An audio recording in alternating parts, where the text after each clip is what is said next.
Hi, and welcome to the seventh episode of the Silver Lining series, A Fork in the Road. Let's talk productivity, a word that can honestly be kind of triggering for me in the workplace at times. Not because it's unfair, not because it's not necessary, not because it's a poor measure of success, but it is triggering because when discussing productivity, it is often served with undertones of sacrifice, burnout, and emphasizes quantity over quality. Now, COVID was a time that catapulted the world into reimagining and redefining what productivity means and what productivity can look like. And so began a time of me angrily scrolling through social media, looking at all of my work from home friends, taking walks at 10 a.m., meditating after lunch, and ending their workday at 2 o'clock because they felt like it. I was happy for them. But working in healthcare, that was just not my reality. Healthcare workers were hustling just like they always had. Dismantling hustle culture in healthcare is nearly impossible because there are always patients to be seen and needs to be filled. But as we begin to move toward a new normal, we are more aware than ever that burnout should not be the price we pay for success. But for years, productivity in this country has been equated with hustle culture and sacrifice and workaholism. Productivity was bragging about not getting enough sleep and how many cups of coffee you needed to make it through the day. Productivity in that context was believed to be self sacrificial, but is also delusional. It is motivating, but also toxic. But when productivity and sacrifice go hand in hand, of course we get lost. Because the connotation of the word implies that sacrifice is always positive. So it's not surprising that sacrificing sleep, for example, falls into that same discourse. We consider being productive as part of our definition of success. But I think we need to let ourselves off of the productivity hook and ask ourselves what success really looks like. Now, we may not be able to change the actual standards in which productivity is measured within our work context. How many patients we're expected to see, how fast we need to finish documentation, how many calls we need to make, or patients we need to get scheduled. But we can change the way we talk about it and think about it. We have learned, and are continuing to learn, that productivity does not come from pulling all-nighters to meet deadlines, or staying late to finish your documentation only to miss family dinner, or sacrificing quality for quantity. But we're still learning. And when trying to become more productive, most people try to do more things instead of the right things.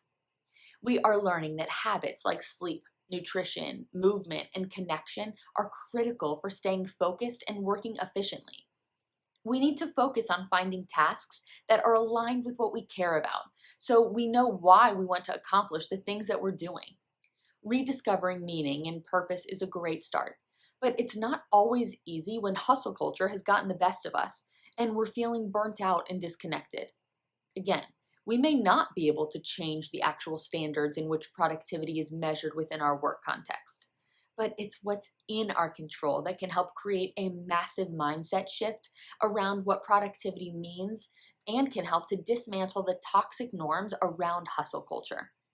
Here are my 7 tips to do just that. Number 1, focus on quality over quantity. Notice I say focus because it's where our attention lies that matters.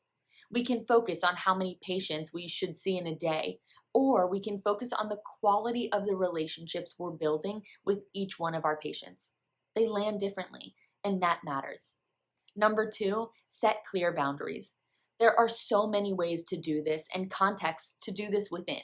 But you took Thursday and Friday off of work for a little vacation? Do not take your work computer with you to just answer a few emails. You are off the clock, and that is a healthy boundary to set, and one that makes us more productive, might I add.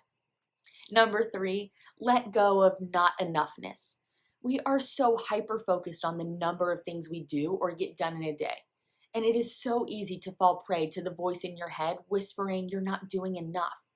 But let's reevaluate the to-do list and affirm ourselves with the simple fact that you are enough and you are doing plenty. Number 4, replace doing with being. We're also go, go, go. Very rarely do we let ourselves just be. But there's incredible value and perspective in being present. being engaged, being open, and being thoughtful. Again, mindfulness at work. Number 5, prioritize self-care. The self-love movement hinges on making choices that lead to a balanced and healthy lifestyle.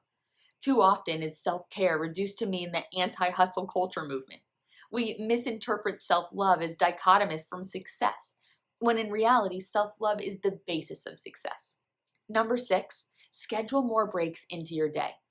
A break doesn't necessarily mean a 10 a.m. walk, although if that's available to you, by all means. But look at your schedule at the beginning of the day and schedule breaks in. Take your lunch break for you. Take a deep breath break after each patient. Take a water break every hour and a standing break every 30 minutes. Whatever it is, schedule it in like a meeting on your calendar. The best meetings are the ones with yourself. And number 7, do what feels meaningful. Productivity has come to mean doing more of what matters in all facets of life and doing less of the rest. Everyone needs to explore their personal definition of success and become empowered to prioritize what is most important to their happiness.